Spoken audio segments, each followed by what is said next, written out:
Yes, what would I do? Oh gosh, I'd love the people I fear. If I were brave, I would remember, oh, we're one. We're just one. And principle prevails. So it's funny, some days if I were brave, I would confront an uncomfortable situation. And other days, if I were brave, I'd keep my mouth shut. Depending on the circumstances. I don't always have to voice my thoughts. And sometimes I need to voice my thoughts. Today's talk is called God is Principle. Or God is Principle. God is Principle. And so to look at that, because we have, what we've had, God is love so far, and God is knowledge, and God is power, and God is presence. God is. I accepted that a long time ago. God just is.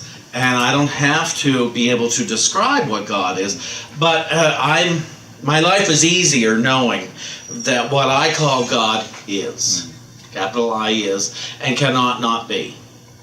So if I start there, because years ago I was, I joined a healing modality, and I enjoyed 12 of them, and so these people talked about God a lot, and I was afraid of God then. I definitely prayed. I prayed to God, because I didn't know about praying from a consciousness of God back then. So I prayed to this being that I pretty much trusted, more or less. I knew I believed in its existence, even though I was afraid of it. Mostly I was afraid of it because I wasn't sure if I wanted to give up all my thoughts. I wasn't sure that I wanted to give up my poor behaviors, and I knew I could be seen in them. I knew there was no hiding from this thing. I didn't have the word presence yet, capital P presence. I didn't have that, but it was said. It was who's around in this room? Okay, it was Christmassy, we'll say, and it was similar. I'll get nothing for Christmas, or I will go to hell. That's, even though I didn't quite believe in hell anymore at that point, perhaps because I had so been through it, that I was no longer concerned about where I was going later. I was concerned about an hour from now or next week, but where I'm going when I die, at that point, I was just so uncomfortable. But I met people who really were into this God thing, and they had various understandings of God, and some was more Christian-based and a very human God, but they still seemed to be on board with it, and others had a more metaphysical viewpoint of God. But what I saw and heard in their story is how unhappy they had been, how destructive they had been, and that they had lives now. They had lives now that weren't extraordinary, perhaps, except that they seemed to have peace. They just seemed to have a complacency, not complete, I don't know if that's the right word, a satisfaction with day-to-day living that wasn't so dramatic. The highs weren't so high and the lows weren't so low. And I was curious about these people, and they were thriving in many of the human ways of life. They had healthy bodies, they had relationships, they had friendships. They dressed just fine, and they didn't complain all the time. I'm not talking about everyone I met in these healing modalities, but the ones I was drawn to, those are the ones I wanted to know about. Because I wanted to get to the point where if it never gets better than this, whatever this is, I'm okay. And it took me a couple of years, and I did get to that point where, I get up every day in the morning. I do service. I read interesting things. I have a job that I enjoy, even if it didn't pay much. And I had interesting conversations with people because I now had something in common with a lot of people. And so I could call them every day. We could talk about healing modalities, and we could talk about God and our various understandings of God. And my life kept changing and my thinking kept expanding, and I would do brave things. I would go to Atlantic City for the day on my, not on my rollerblades, but I would take, imagine that part. But I lived 2 blocks from Port Authority. And for me to be able, on the spur of the moment, go to Atlantic City. Our friend Nancy Timpanero lived there for a whole summer one year. She was performing at the Tropicana.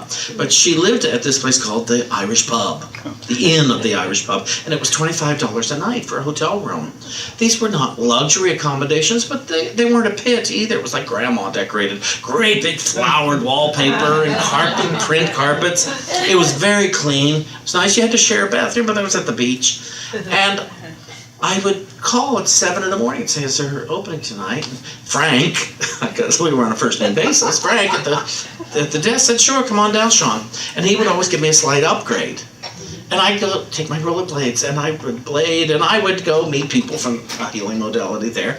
And I would go to the beach and I'd go to a buffet and I would eat. There was a time it would have taken me weeks to plan such a thing because I was so afraid. Of anything changing. And suddenly I was becoming spontaneous. And I was reaping the benefits of all that because I trusted and I prayed. I prayed. Oh, did I pray? And it wasn't, oh, please God, give me. It was, oh God, I am willing. Oh God, I am willing. And the degree of my willingness always showed up. It still does. The degree of my willingness to experience whatever it is I want to experience always shows up. The degree of my willingness to know I am loved constantly shows up in my life. The degree of my willingness to sit in prosperity always shows up. And if it seems like it's lacking somewhere, it's not due to a punishment. It's due to the degree of my willingness. There are inherent principles of life and the living of it. And most of us have been studying this stuff for a while. I imagine some of us could stand to go deeper in our study. But principle, which is another word for God, that will not change, and it will not alter itself to be nice to us. Oh, Shawn needs a break. Shawn just needs a break. Shawn can't have a break if Shawn's not willing to have a break. That's what I have learned. And I have a friend, my friend Gary, I haven't seen in a while. I remember years ago he said, Shawn, I can manifest anything up to $200. He knew that, whatever, it could be cash, it could be luggage, it could be whatever, up to $200. He was then working on raising his willingness to $500. He knew he couldn't raise it to $5 million. He wasn't there yet. How did he know that? His life reflected it. He was raising his prosperity consciousness in increments to see, to experience, to witness, and then to be able to testify. And I loved that. I really loved that. At the retreat, I gave out stones. I gave out these beautiful, sparkly, like jewel stones. They were so pretty. And I got the idea to do this while standing at Walmart with my friend Britt 2 weeks ago while helping him plan his retreat, for the Unity of New York. They had last week, or so 3 weeks ago, I guess. And I wanted some rocks. I was going to do a drop the rock effect, so I was looking for heavy rocks to make people carry around. Not nice of me. I'm a giver. And so they sent me back to the aquarium section, and I found these beautiful jewel stones. I thought, oh, that's so cool. So I bought a couple of bags of those, and then I saw these black rocks. And I thought, well, we'll find a way to do that. And as I prayed on it, I gave everybody, I think the first night, these beautiful, I said, pick your color of these stones. And people were choosing. David chose his, and then even went back to the bag and got a different color because he knew he wanted his beauty to reflect. And then I gave everybody a smooth black stone as well. And I said, now you see these sparkly stones? I said, that's your misery. People went, what? What? No, God is sparkly. I said, no, you see the black stone? That's God. We go for the sparkly, don't we? We go for what's going to give us a sensation, what's going to give us a jolt, but whether it's debt or buying or eating or whatever. It's sparkly, sparkly, sparkly, sparkly. And the black stone is like, oh, really? In our confusion, really? That's God? Yeah, it kind of is. Well, peace, but peace means no fun. But, satisfaction, oh, that's not fun. How do I know this? Because I invite you to look at your life and say, well, where am I? Am I heading for sparkly? Or am I heading for peace and joy? There was nothing bad about the black stone. It wasn't ugly at all. It just wasn't sparkly. It wasn't bright in color. It wasn't a jewel tone. And Kenneth gave me a great example during the week of the retreat. Or on Tuesday night, our burning bowl night, we all took our sparkly stones and we set them outside in a heart of wheat that Heidi had put there, so we could leave our misery behind. But Kenneth, later in the week, he was saying, because Kenneth has a desire right now to be thinner than he has been. If you notice him today, he is. But he said, oh no, dessert was sparkly for me this week, and I'm not choosing sparkly. And he got, and I thought, oh, Kenneth listens to what I teach first of all. And he uses it, and Kenneth prospers as a result. And it helped me to remind me, oh, I'm going for sparkly a lot of times. Instant satisfaction, instant gratification. That's the sparkly. And so I live in the principle of sparkly. And even at the end of the week, the last exercise we did on Friday, we took our black rocks. And we went outside again. And I said to everybody, what we're going to do now is drop our black rock here. I said, but that's my God rock. I said, it's a rock.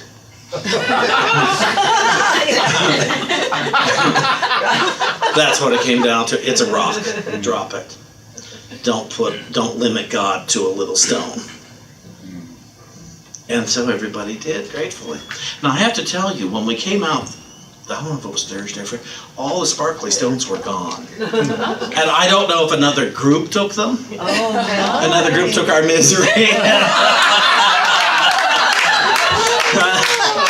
Or our misery just vanished. I don't know. Wow. I do not know. But it's a rock when it comes down to it. Principle is that which will not change. I want to read Charles Fillmore, Unity's co-founder's definition of principle. Divine principle is fundamental truth in a universal sense or as pertaining to God the divine. It is the underlying plan by which Spirit God moves in expressing itself, the oversoul of this planet which works its way into expression. God immanent in the universe is the great underlying cause of all manifestation, the source from which form proceeds, although principle is formless. It is that by which all form is produced. You hear this? You want to manifest in form, you must use spiritual principle. If you want to consciously manifest in life, you must use spiritual principle. Trust me, anything you have manifested in the form, you've done so through spiritual principle, whether you knew it or not. Just because you didn't know it doesn't mean it's not happening. You may not know the speed limit of the highway you're on, but you can still get a ticket. Ignorance of the law is not exemption of the law. So we know that. God as principle is the unchangeable life, love, substance, and intelligence of being. Principle does not occupy space. Neither has it any limitations of time or matter. But it eternally exists as the one underlying cause out of which come forth all true ideas. Then Emily Cady, in her book, How I Use Truth, said God is both principle, I think this is Lessons of Truth. God is both principle and person. As the creative underlying cause of all things, God is principle, impersonal. As expressed in each individual, God becomes personal to that one. And so we don't have to avoid God as person, but we might take away the personality as if it's choosing which one of us it'll work through. It works through all of us. As they say, it works if you work it, so work it, you're worth it. If you've been in those places that say that. All that any human soul can ever need or desire is the infinite principle, the great reservoir of unexpressed good. There is no limit to the source of our being, nor to its willingness to manifest more of itself through us. The only limit is in our knowledge of how to draw from the fountain. So what does that tell me? I must advance my knowledge of how to draw from the fountain. Well, since God is knowledge itself, as I said 2 weeks ago, I know how to do it. And so if I think I don't, I'm pretending. I'm trying to find the way to knowledge through the intellect, and I won't.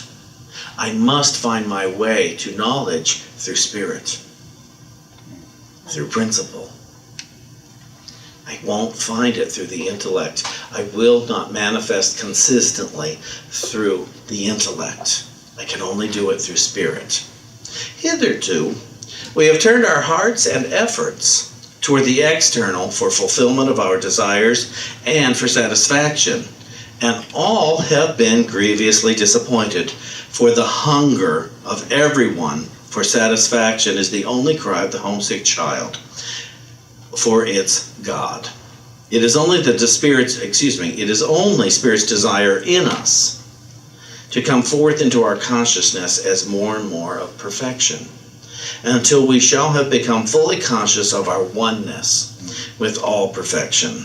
Man never has been and never can be satisfied with anything less. See, we're never going to be satisfied until we know our oneness with all that is. We're going to keep trying to satisfy it through the sparkly. We're going to keep trying to satisfy it through the inanimate. We're going to keep trying to satisfy it through the physical, through the flesh. We're going to keep trying to satisfy it when we can satisfy this longing, this great big longing, through being, through the acceptance of oneness. Well, fine, I accept I am one with God. Okay, fine. Then quit your bitching. Terrific. Now, I'm not saying it's difficult here because we want to discern. We want to get on board with this. We really, really do. And we have too many buts. But what about? But what about? And I'm going to tell each and every one of us here, including me, those buts will disappear when I accept my oneness. Because I will no longer be judging the situations in the same way I was before. I will suddenly have correct perception on how to love those I have hated. When I do that, when we all do that, those we have hated will lose all their power. When I love all of those that I have hated, those people won't have any power over me anymore. I've seen it with just minor people that I've had grievances with. When I have chosen to love them, they have no way to attack. There is virtually no way for me to be attacked by someone when I turn to them and I say, in all sincerity, I love you. Mm-hmm. I love you, and you can't change that. No matter what you do to me, I love you. I saw it with my family when I said, I want to love my family. I want to put the past behind and I want to love them because I will be a happier human being. I will be a happier Shawn if I love my family and I don't need them to love me back. It was not a conditional thing.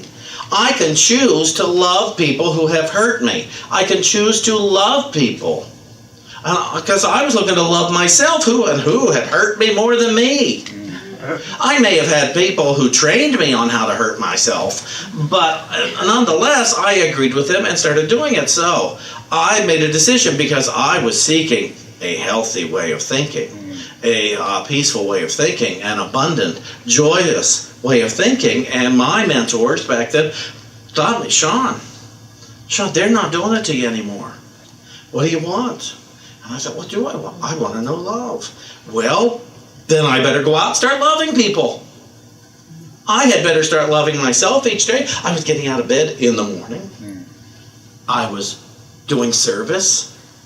I was exercising. I was doing a lot of loving things. And I was learning how to love. And so, and you've heard part of the story before, that I went home that Christmas or whenever, and I hugged my mother. And I hugged my brothers. And if they had rejected it fully, I might have walked away. But that doesn't mean I wouldn't have loved them. But I wasn't going to impose myself on them any more than they were willing to receive. And they became very receptive to this love. Because I asked nothing of them but a hug. I didn't ask them to have been differently. And that's where most of us come up short, isn't it? I want you to have been different. And then I can forgive you. If you will just make it not have happened, I will forgive you and we can all be happy. Could you do that for me now, please? I'm not going to change anything that I did, but would you please change everything that you did? I'm okay with what I did. I've forgiven myself. But if you will just not have abused me as a child, if you will just not have stolen from me, if you will just not have, then I will love you so much. And it couldn't be that way anymore. It just had to be. Here I am. I'm ready to experience love. Let's see what love between us looks like. Now, over the years, I forgot about that, and love became conditional again. And I'm working again at unconditional love, because I thought, conditions don't make me happy. Being separate in my mind from God, even though I'm not separate, doesn't make me happy. It doesn't make me peaceful. It does not make me eat healthy. It does not make me more inclined to take out the chaos of my office or to take out the chaos in my relationships.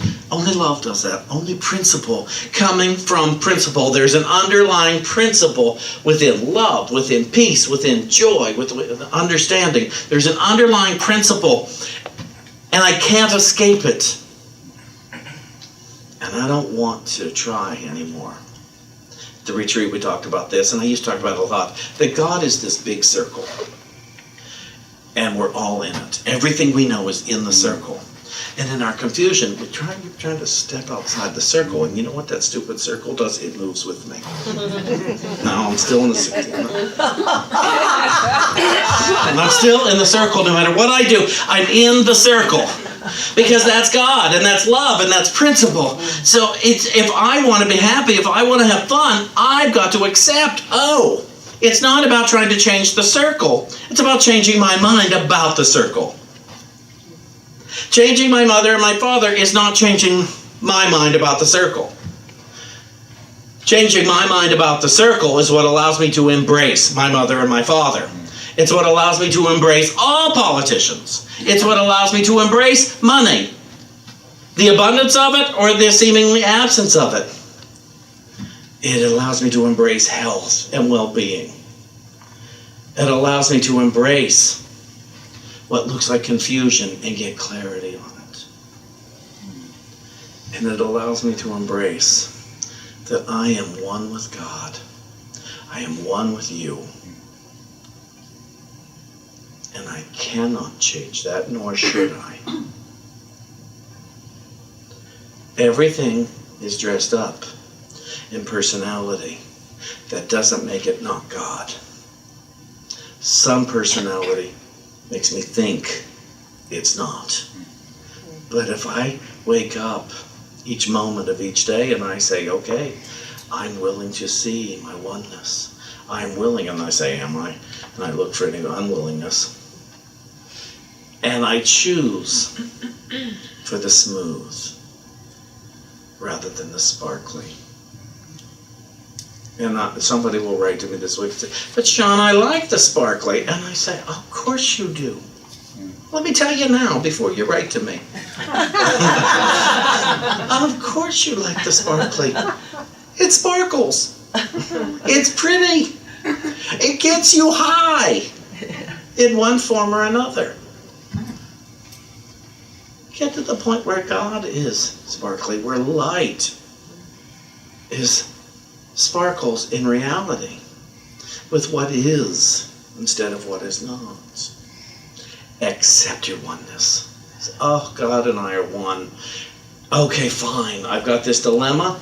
Let me consciously step into the oneness where knowledge itself is, where principle itself is, where love itself is, where peace and joy, wisdom, strength, power is. Let me step into that. I promise. If you step into it without arguments, you'll see. I will see. And all it takes is being brave enough to do it. What would I do today if I were brave? I'd step right into the oneness and say, here I am. Thank you.